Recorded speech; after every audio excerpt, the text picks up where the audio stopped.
26 సంవత్సరాల నమ్మకం, లక్షలాది సంతోషకరమైన వివాహాలు. తెలుగు మ్యాట్రిమోనీని డౌన్లోడ్ చేయండి. అందరికీ నమస్కారం. నేను మీ కిరా కార్పేని. గత కొద్ది రోజుల క్రితం రాప్తాడు మాజీ ఎమ్మెల్యే 23,329 ఓట్లతో ఓడిపోయినటువంటి తోపుదుర్తి ప్రకాష్, మన మడకశిర ఎమ్మెల్యే, రాష్ట్ర ఎస్సీసీఎల్ అధ్యక్షుడు, శ్రీ సత్యసాయి జిల్లా తెలుగుదేశం పార్టీ అధ్యక్షులు, టీటీడీ బోర్డు మెంబర్ అయినటువంటి ఎంఎస్ రాజు గారి మీద అనుచిత వ్యాఖ్యలు చేయడం జరిగింది.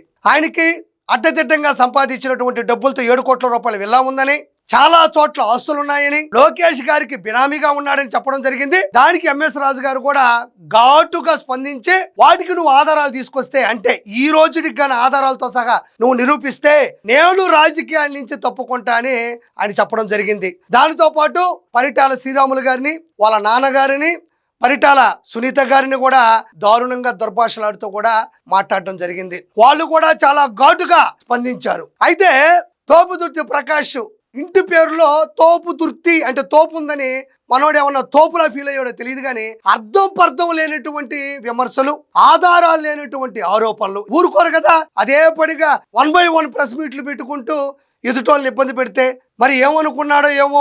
ఒక్కసారిగా పోలీస్ డిపార్ట్మెంట్ ఆ ఇంటి మీదకి వెళ్ళి తనిఖీలు చేస్తే ఏం దొరికాయో ఒకసారి చూడండి. అనంతపురంలోని తోపుదుర్తి ప్రకాష్ తన నివాసంలో ఎలాంటివి దొరికాయో ఒకసారి చూడండి. అంటే ఎవరన్నా అటువైపుకి వస్తే తను వాళ్ళని ఎలా ఇబ్బంది పెట్టాలనుకున్నాడు, ఎలా కడతీర్చాలనుకున్నాడు అనేది ఒక ప్లాన్తో ఉన్నాడు తోపుదుర్తి ప్రకాష్. అది పోలీసు వాళ్ళకి ముందుగా తెలిసి పోయి కూడా చూడటం జరిగింది. ఏమేమి పెట్టారు ఒకసారి చూడండి. ఇవి కంకర రాళ్ళు చూడండి. ఇది పోలీస్ డిపార్ట్మెంట్ అంతా ఇక్కడే ఉంది. కంకర రాళ్ళు పలు చోట్ల పోయడం జరిగింది. ఇది బాల్కనీ అనుకుంటా, ఫస్ట్ ఫ్లోర్ లో చూడండి. ఇది ఎవరో కూడా ఇలాంటి ఇళ్లలో, ఇలాంటి కారిడార్లో, ఇలాంటి ఫ్లోర్ లో కూడా ఇలా వేసుకోరు. అంటే సిద్ధంగా ఉన్నాడు ఇసురు కొట్టడానికి, మొహాలు పగల కొట్టడానికి.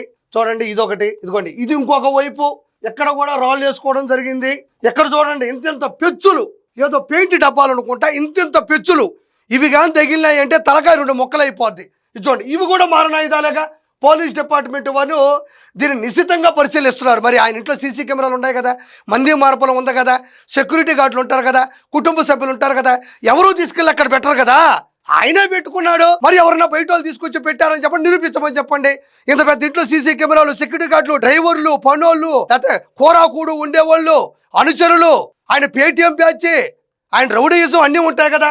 చూడండి ఇలాంటి పెచ్చులు ఏ విధంగా సమకూర్చడం జరిగింది, ఏ ఉద్దేశంతో ఇది పెట్టడం జరిగింది చూడండి. అంటే దీన్ని పట్టుకొని ఇది తీసి ఇలా ఇసిరేస్తే ఎక్కడన్నా తగిలితే మరి జగన్మోహన్ రెడ్డికి ఇసిరేసినటువంటి గులకరాయి కాదు ఇది. ఏంది ఇది? కుండీలు పగిలిపోయారా ఇది? చూడండి ఇవి ఒకటి.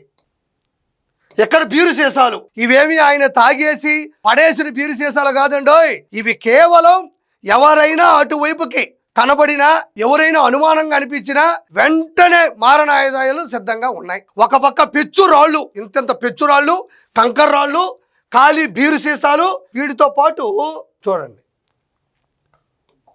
ఇప్పుడు వైఎస్ఆర్సీపీ లాగా ఎవరు భౌతిక దాడులు చేయరు, ఇంటి మీదకి ఎగేసుకొని పోరు. మనం ఎందుకు సవాళ్ళు ఇసరాలా? ఇప్పుడు ఎందుకు రాళ్ళు ఇసరాలా? సవాల్ ఇసిరేటప్పుడు అర్థం అవ్వాలిగా మన బ్రెయిన్. వాళ్ళు ఏమన్నా నిన్నేమన్నా అన్నారా? జగన్మోహన్ రెడ్డి ఏ స్క్రిప్ట్ ఇస్తే ఇష్టారాజ్యంగా మాట్లాడితే ఈ భయమే ఉంటది. ఎందుకంత భయం?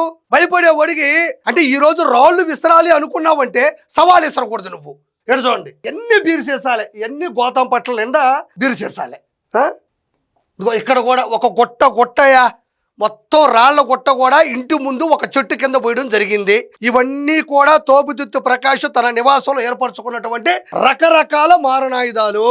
ఎంఎస్ రాజు గారిని కావచ్చు, పరిటాల సునీత గారిని కావచ్చు, పరిటాల శ్రీరాములు గారిని కావచ్చు, పరిటాల రవి గారిని కావచ్చు, మనం ఏదన్నా ప్రశ్నించేటప్పుడు లేదంటే అడిగేటప్పుడు ఆధారాలతో కూడినటువంటి ప్రశ్నలు ఉండడంలో తప్పు లేదు.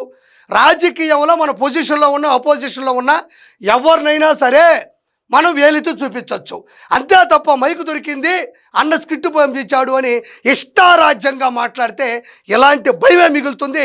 తోపుదుర్తి ప్రకాష్, నువ్వు ఈరోజు అపోజిషన్లో ఉన్నావు, అన్న చెప్పినట్టు చేస్తే రెచ్చగొడితే అన్న 2029లో గెలుస్తాడు, మంత్రి పదవి ఇస్తాడు అని నీచ స్థాయిలో ఆలోచించడం వల్ల నువ్వు ఇలా దిగజారిపోయావు. పోనీ ఇప్పుడు తోపుదుర్తి ప్రకాష్ ఎలా ఉన్నాడు? అనామకుడు, అమాయకుడు అనుకోబాకండి. ఆయన నాయకుడిగా ఉన్నప్పుడు ఏం చేశాడో ఒకసారి చూద్దాం.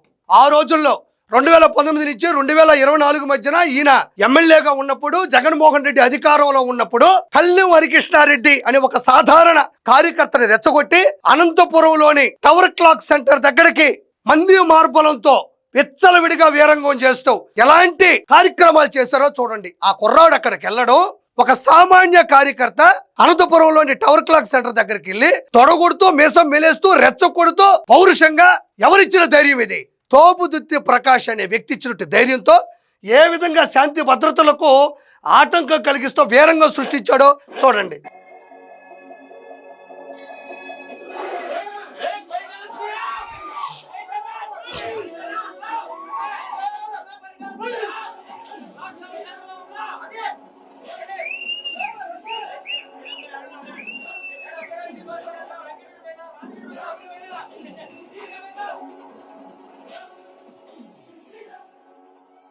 అంటే ఈ రోజు ఇతను మాట్లాడడానికి ఏ రీజను లేదు.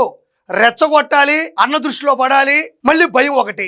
గతంలో కూడా అతను రాప్తాడు ఎమ్మెల్యేగా ఉన్నప్పుడు ఈ పిల్లోడి చేత చేపించినటువంటి వీరంగం, తొడగొట్టడం, మీసం మెలేయడం, గట్టిగా అరవడం, చుట్టూ పోలీసు డిపార్ట్మెంటు, జనాలకి శాంతి భద్రతలకు ఆటంకం కలిగించడం, ఇది ఆ రోజుల్లో వైరల్ అయింది.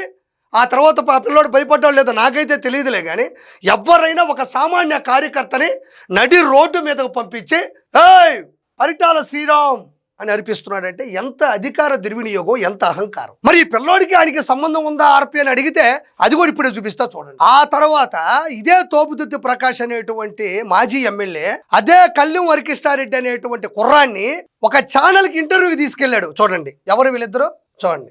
ఇదే కుర్రాన్ని తీసుకెళ్లి మళ్ళీ అక్కడ పరుష పదజాలంతో పౌరుషంతో మాట్లాడించడం. ఏమన్నా సంబంధం ఉందా? ఒక సామాన్య కుర్రాన్ని తీసుకెళ్లి తొడగొట్టించడం, అదే కుర్రాన్ని తీసుకొచ్చి ఈ సీట్లో కూర్చోబెట్టి ఇంటర్వ్యూ ఇప్పించడం.